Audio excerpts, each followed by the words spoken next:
Welcome back. గతంతో పోలిస్తే తెలంగాణలో ధాన్యం ఉత్పత్తి పెరిగిందన్నారు వ్యవసాయ శాఖ మంత్రి తుమ్మల నాగేశ్వరరావు.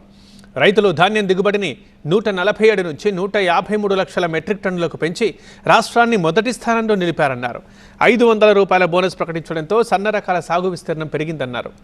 నల్గొండ జిల్లాలో పత్తి ధాన్యం కొనుగోళ్లపై ప్రజాప్రతినిధులతో కలిసి అధికారులతో సమీక్ష నిర్వహించారు మంత్రి తుమ్మల.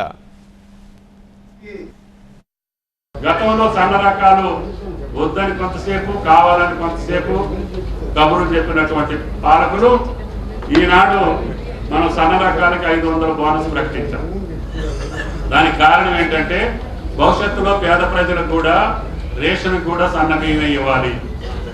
అదేవిధంగా సోషల్ వెల్ఫేర్ హాస్టల్స్లో కానీ అంగన్వాడీలో కానీ మన పేద పిల్లలకి అందరికీ సన్న బియ్యంతో భోజనం పెట్టాలనే ఆకాంక్షతోటి ముఖ్యమంత్రి గారు, సివిల్ సప్లైస్ మినిస్టర్ గారు నిర్ణయించారు. రేపు రాబోయే కొద్ది రోజుల్లోనే సన్నధాన్యాన్ని, సన్న బియ్యాన్ని మనం పేదలకు ఇవ్వాలనేది ఈ ప్రభుత్వం యొక్క ఆకాంక్ష. అందుకని 500 రూపాయలు బోనస్ ప్రకటించడం మూలాన గతంలో 25 లక్షల ఎకరాల్లో సన్న బియ్యం సాగు చేస్తే ఈ సంవత్సరం 40 లక్షల ఎకరాల్లో సన్నధాన్యాన్ని సాగు చేశారు.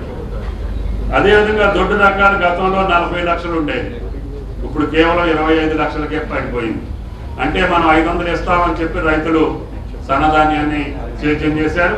అది ఈ రాష్ట్ర పేద ప్రజలకి, పేద విద్యార్థులకి అందించాలనేది ఈ ప్రభుత్వం యొక్క లక్ష్యం.